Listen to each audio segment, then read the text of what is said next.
Bonsoir à tous, ravi de vous retrouver sur Monaco Info. Toute l'actualité de ce mercredi 26 octobre. Invités, reportages, vos infos pratiques tout près de chez vous et votre météo à venir. Au sommaire, l'Europe en tête ce soir et des rêves de conquête sportive. Match compliqué pour les basketteurs de la Roca Team. Demain, face à une équipe référence, l'Olympiakos Le Pirée, invaincu cette saison. Les footballeurs, eux, se rendent en Hongrie pour continuer l'aventure en Ligue Europa. Faux pas interdit pour les joueurs de Philippe Clement face à Ferencváros. Tous les enjeux et les chances monégasques avec notre invité ce soir, Eric Silvestro, présentateur des grandes soirées football à la radio sur RTL. L'Europe dans la tête, encore et toujours, des jeunes champions de demain cette fois, à l'occasion du Tennis Europe Junior Masters. Premiers affrontements ce mercredi au Monte Carlo Country Club, avant les grandes finales des moins de 14 et moins de 16 ans vendredi, dès 10 h du matin vendredi prochain. Ce sera en direct et en intégralité. Les préparatifs également d'une première mondiale au Théâtre Princesse Grace, avec un concert immersif en référence au chef-d'œuvre littéraire de George Orwell, 1984. Et puis rencontre avec Jacques Legros, présentateur vedette de TF1, qui a pris la plume pour résumer 40 ans de carrière dans les médias. Le titre de son ouvrage, Derrière l'écran. Les sports, à l'accent européen cette semaine pour débuter le journal. Accent européen pour le football, le tennis et le basket. Et on commence tout d'abord par la Roca Team qui va se mesurer demain après-midi à une très grosse pointure. Le Pirée, équipe invaincue cette saison. L'Olympiakos qui évoluera dans son stade de la paix et de l'amitié. Une confrontation qui n'est pas évidemment sans rappeler le duel entre ces deux équipes la saison passée. Yannick Desbévert est avec nous. Bonsoir à vous Yannick. C'est donc encore un match de très haut niveau qui attend nos basketteurs.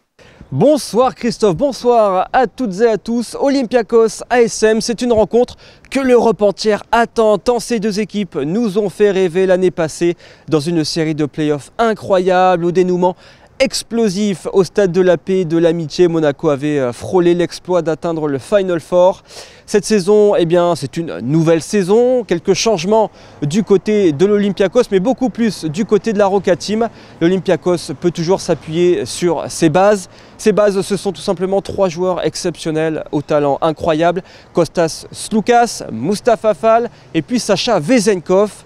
Le Bulgare est tout simplement, depuis le début de la saison, le meilleur joueur à l'évaluation.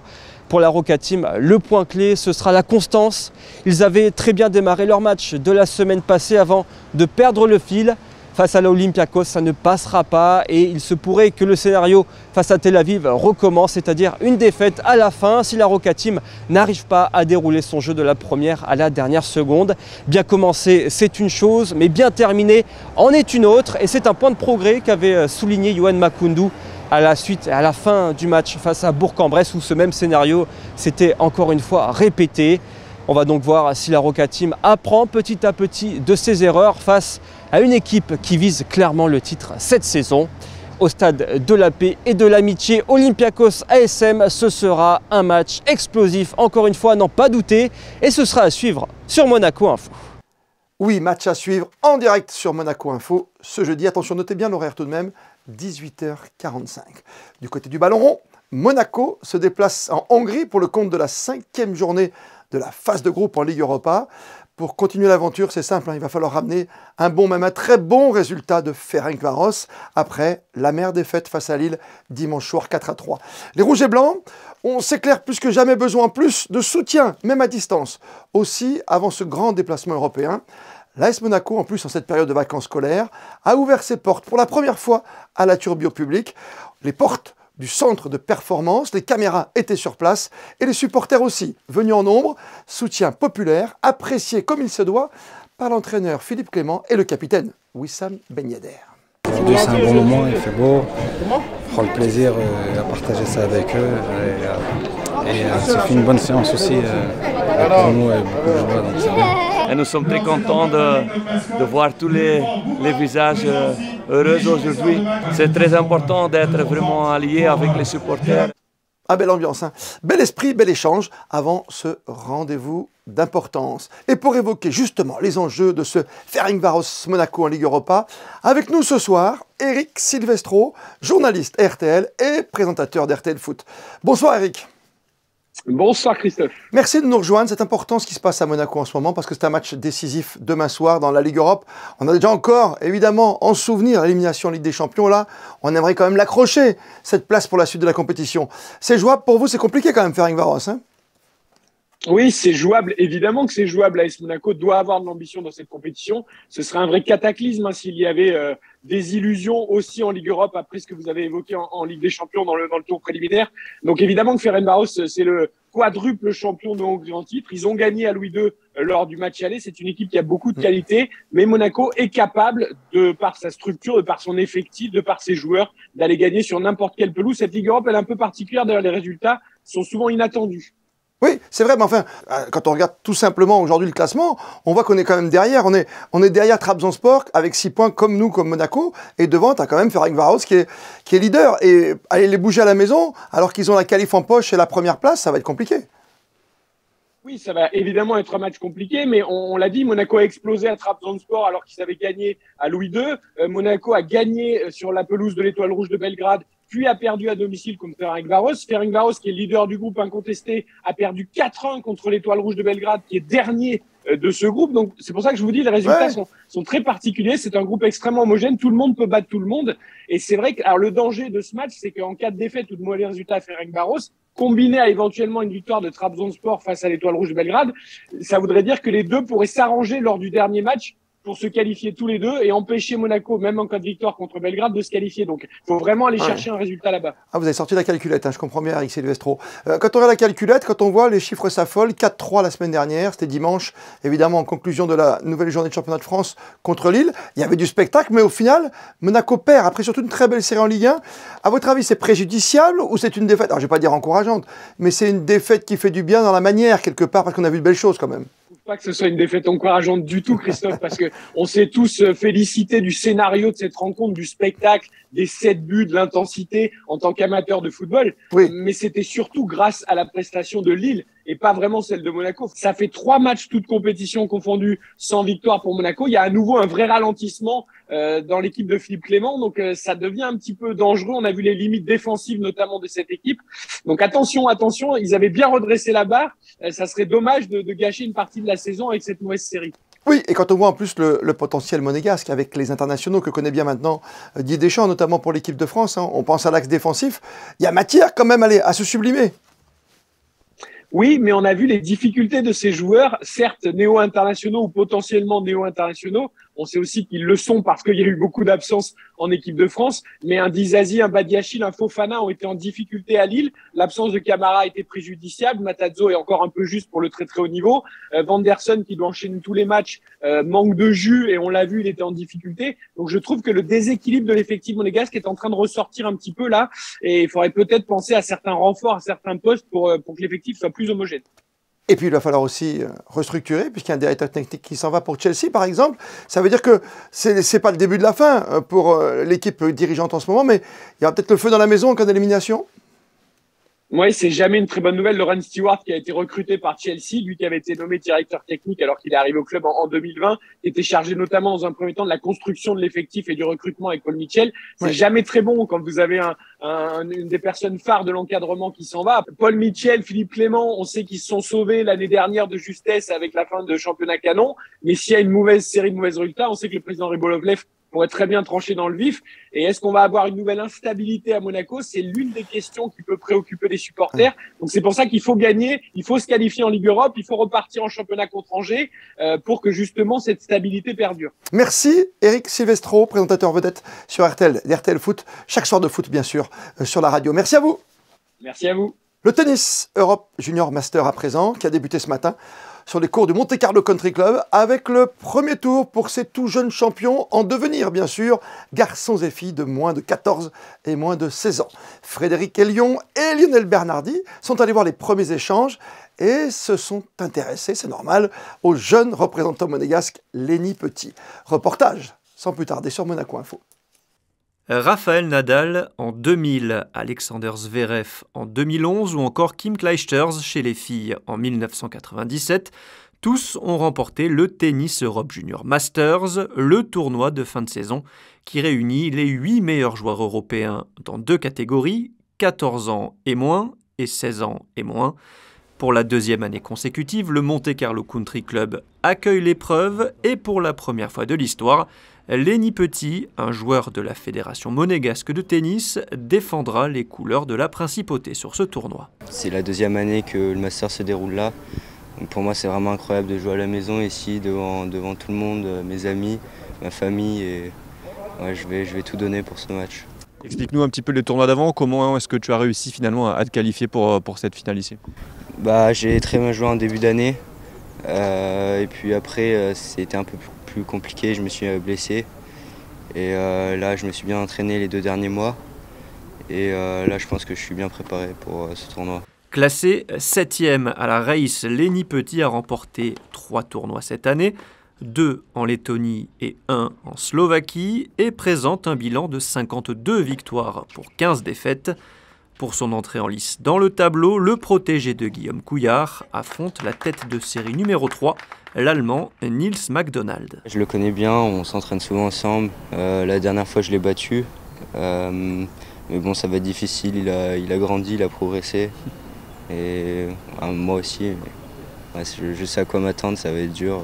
Après un gros combat de plus de 2h50, Lenny Petit s'incline en 3-7, 6-7, 6-2, 6-1 et jouera jeudi un premier match de classement.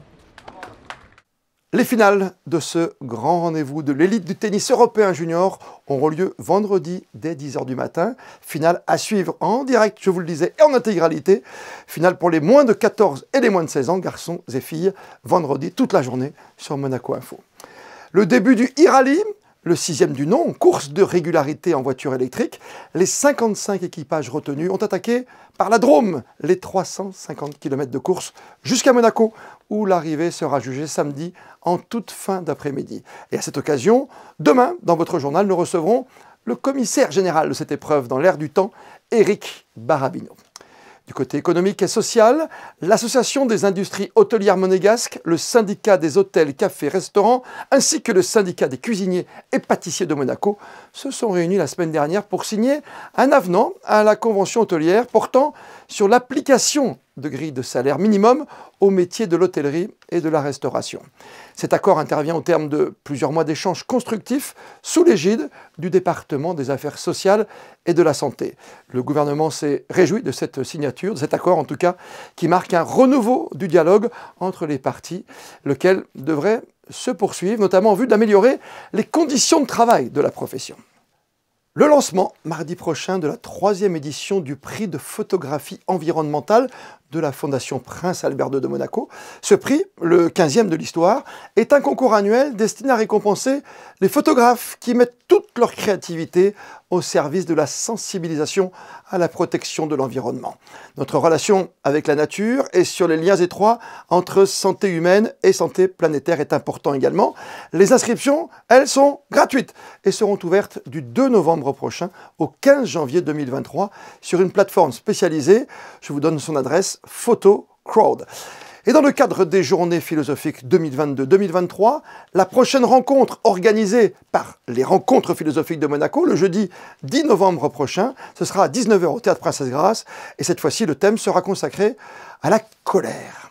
Au Théâtre Princesse Grace de Monaco, une première mondiale dès vendredi à 20h. Vous pourrez en effet découvrir l'adaptation visuelle de la bande dessinée 1984 de l'auteur Xavier Coste, accompagné d'un musicien et compositeur, Ilya Osokin, bande dessinée publiée l'an dernier et adaptée, vous l'aurez bien compris, de 1984, l'incontournable roman de science-fiction de George Orwell. Le spectacle est une représentation vivante d'un univers visuel et sonore avec ce concert immersif que vous présente ce soir pour Monaco Info, Victor Labbé.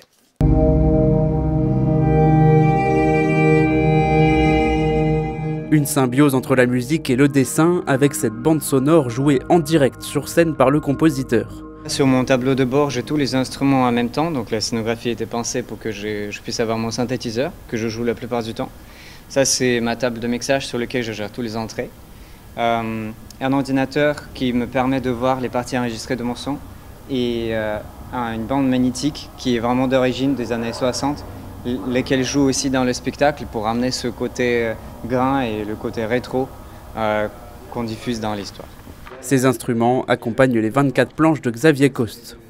Pendant le spectacle, je vais alterner entre des dessins en direct et des dessins préenregistrés aussi pour pouvoir avoir le temps de préparer mes fichiers. L'idée, en fait, c'est de prendre des extraits de l'album et de les enrichir. Il y a des éléments qui ont été supprimés, par exemple ici les caméras. Donc ça, c'est quelque chose qui va être dessiné en direct. Et c'est comme ça permet d'avoir un dessin en mouvement. Une vingtaine d'images ont été sélectionnées sur les 200 pages de l'album. La rencontre des deux artistes révèle très rapidement une véritable émulation artistique. On souhaite faire parler les images sur grand écran. On veut qu'il y ait vraiment beaucoup de sensations, même si par moments il y a aussi un peu de narratif. L'expérience n'est pas du tout la même que de lire la bande dessinée. Sa musique correspond parfaitement à mes images, sans qu'il ait eu besoin de compromettre son style ou ses envies.